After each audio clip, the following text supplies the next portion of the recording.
Salam sejahtera untuk kita semua Bapak Ibu saudara-saudari jemaat Tuhan dimanapun berada dan bagaimanapun keadaan kita hari ini. Saya berharap kita selalu sehat dan kuat dan selalu memiliki pengharapan untuk menjalani hari-hari hidup kita. Bapak Ibu, hari ini Sabtu 13 Agustus 2022. Bersama saya Pendeta Jumantri, kita akan bersama-sama merenungkan firman Tuhan dan menaikkan seru serta doa kita kepada Tuhan. Dan sebelum segala sesuatunya kita mulai, mari kita berdoa. Tuhan kami dalam Yesus Kristus, betapa luar biasanya Engkau dalam kehidupan kami. Kami yakini dan percayai bahwa Engkau selalu ada beserta kami dalam setiap keadaan yang boleh kami hadapi. Karena Engkaulah jurumudi kami, karena Engkaulah juru selamat kami yang selalu menyertai kami. Tuhan, sebentar kami akan membaca merenungkan firman-Mu, menjadi bagian dan awal kami menjalani hari hidup kami. Karena itu pada saat ini Tuhan, berkatilah kami dengan hikmat dan pengertian daripada Tuhan, sehingga segala firman yang kami dengar akan membawa sukacita dan damai sejahtera dalam hidup kami. Dalam nama Tuhan Yesus Kristus, kami berdoa dan mengucap syukur. Amin. Firman Tuhan bagi kita pada saat ini terdapat dalam 1 Samuel 6 ayat 1 sampai yang ke-16 di bawah judul Tabut dikembalikan kepada orang Israel. Demikian firman Tuhan. Setelah 7 bulan lamanya tabut Tuhan itu ada di daerah orang Filistin, maka orang Filistin itu memanggil para imam dan para petenung, lalu berkata kepada mereka, "Apakah yang harus kami lakukan dengan tabut Tuhan itu? Beritahukanlah kepada kami, bagaimana kami harus mengantarnya kembali ke tempatnya." Lalu kata mereka, "Apabila kamu mengantarkan tabut Allah Israel itu, maka janganlah kamu mengantarkannya dengan tangan hampa, melainkan haruslah kamu membayar tebusan salah kepadanya. Maka kamu akan menjadi sembuh dan kamu akan mengetahui mengapa tangannya tidak undur daripadamu." Sesudah itu bertanyalah mereka, "Apakah tebusan salah yang harus kami bayar kepadanya?" Jawab mereka, "Menurut jumlah raja-raja kota orang Filistin, 5 borok emas dan 5 tikus emas, sebab itulah yang sama menimpa kamu sekalian dan raja-raja kotamu. Jadi buatlah gambar borok-borokmu dan gambar tikus yang merusak tanahmu, dan sampaikanlah hormatmu kepada Allah Israel. Mungkin ia akan mengangkat daripadamu, daripada Allahmu dan daripada tanahmu tangannya yang menekan dengan berat. Mengapa kamu berkeras hati, sama seperti orang Mesir dan Firaun berkeras hati? Bukankah mereka membiarkan bangsa itu pergi ketika ia mempermain-mainkan mereka? Oleh sebab itu ambillah dan siapkanlah sebuah kereta baru dengan 2 ekor lembu yang menyusui, yang belum pernah kena kuk. Pasanglah kedua lembu itu pada kereta. Tetapi bawalah anak-anaknya kembali ke rumah, supaya jangan mengikutinya lagi. Kemudian ambillah tabut Tuhan, muatkanlah itu ke atas kereta dan letakkanlah benda-benda emas yang harus kamu bayar kepadanya sebagai tebusan salah ke dalam suatu peti di sisinya. Dan biarkanlah tabut itu pergi. Perhatikanlah, apabila tabut itu mengambil jalan ke daerahnya, ke Bet Semes, maka dialah itu yang telah mendatangkan malapetaka yang hebat ini kepada kita. Dan jika tidak, maka kita mengetahui bahwa bukanlah tangannya yang telah menimpa kita. Kebetulan saja hal itu terjadi kepada kita. Demikianlah diperbuat orang-orang itu. Mereka mengambil 2 ekor lembu yang menyusui, dipasangnya pada kereta, tetapi anak-anaknya ditahan di rumah. Mereka meletakkan tabut Tuhan ke atas kereta, juga peti berisi tikus-tikus emas dan gambar benjol-benjol mereka. Lembu-lembu itu langsung mengikuti jalan yang ke Bet Semes melalui satu jalan raya sambil menguak dengan tidak menyimpang ke kanan atau ke kiri. Sedang raja-raja kota orang Filistin itu berjalan di belakangnya sampai ke daerah Bet Semes. Orang-orang Bet Semes datang menuai gandum di lembah. Ketika mereka mengangkat muka, Maka tampaklah kepada mereka tabut itu, lalu bersukacitalah mereka melihatnya. Kereta itu sampai ke ladang Yosua orang Bet Semes itu dan berhenti di sana. Di sana ada batu besar. Mereka membelah kayu kereta itu dan mereka mempersembahkan lembu-lembu sebagai korban bakaran kepada Tuhan. Orang-orang suku Lewi menurunkan tabut Tuhan dengan peti yang ada di sebelahnya, yang di dalamnya ada benda-benda emas itu, lalu menaruhnya di atas batu besar itu. Dan pada hari itu orang-orang Bet Semes mempersembahkan korban bakaran dan korban sembelihan kepada Tuhan. Ketika kelima raja kota orang Filistin melihat hal itu, pulanglah mereka ke Ekron pada hari itu juga. Amin untuk firman Tuhan. Saudara yang diberkati Tuhan, kita mungkin tentu sudah banyak mendengar tentang cerita bangsa Israel yang merupakan sebuah bangsa pilihan Allah yang diberkati dengan luar biasa. Tetapi itu juga berbanding lurus dengan ketidaktaatan dan ketidaksetiaan mereka. Bangsa yang besar ini, sekalipun mereka diberkati dan dikasihi Tuhan, tetapi seringkali mereka ingkar terhadap apa yang Tuhan inginkan dalam hidup mereka, yang kemudian mendatangkan murka Allah, dan yang kemudian mengizinkan bangsa ini dijatuhkan ke tangan bangsa-bangsa lain. Dan ini membuat setiap kebanggaan, kehormatan, dan apa yang menjadi kesombongan mereka terhadap bangsa lain karena merasa sebagai bangsa pilihan, membuat mereka jatuh di titik yang paling nadir.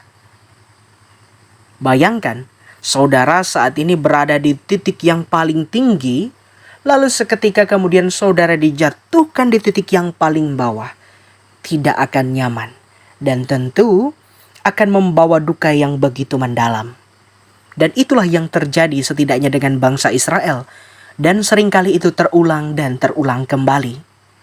Bapak Ibu, saudara-saudari yang diberkati Tuhan, kalau kita melihat teks yang sudah kita baca bersama tadi, bagaimana telah dikatakan bahwa Allah akan mengembalikan tabut perjanjian yang sudah semestinya berada di tangan bangsa Israel, yang merupakan satu tanda perjanjian yang berisikan firman Allah, yang berdasarkan perintah Allah, harus ada di tangan bangsa lain.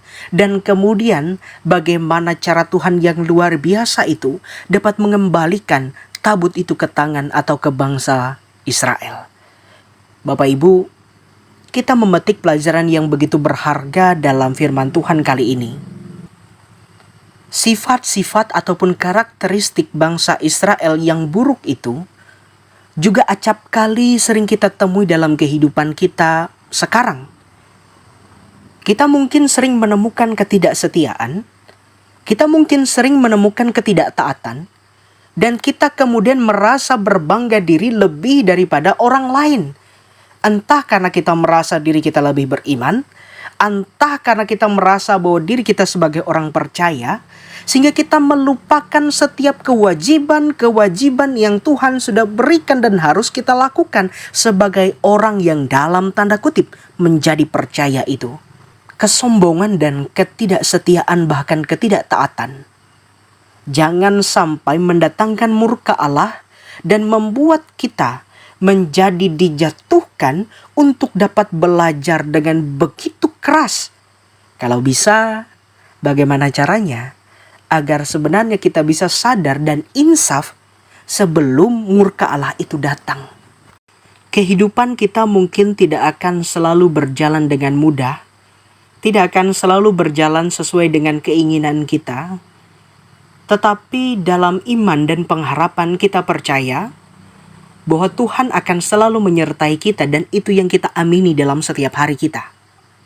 Dan belajar dari apa yang telah kita baca ini, bagaimana sebenarnya Tuhan mengembalikan kehormatan kita saat kita kembali setia dan taat mendengarkan perintah Tuhan. Tapi seringkali kita menemukan di dalam keseharian, saat seseorang menerima atau mendapati dirinya berduka, dirinya bergumul dengan luar biasa, Lalu kemudian ia berdoa kepada Tuhan. Dan saat ia merasa dirinya berdoa dengan sungguh-sungguh, tapi kemudian doanya itu tidak dijawab, maka membuat ia menjadi kecewa, membuat ia menjadi berpahit hati, membuat ia menjadi melupakan kebaikan-kebaikan Tuhan yang selama ini ia rasakan. Janganlah kita menjadi orang yang lupa untuk berterima kasih kepada Tuhan. Sebab mari kita renungi, kita ada pada saat ini, di titik ini, baik suka ataupun duka, itu juga semua karena Tuhan. Kalau Tuhan tidak lagi memberikan waktu dan nafas bagi kita, maka berakhirlah sudah apa yang menjadi pencapaian kita.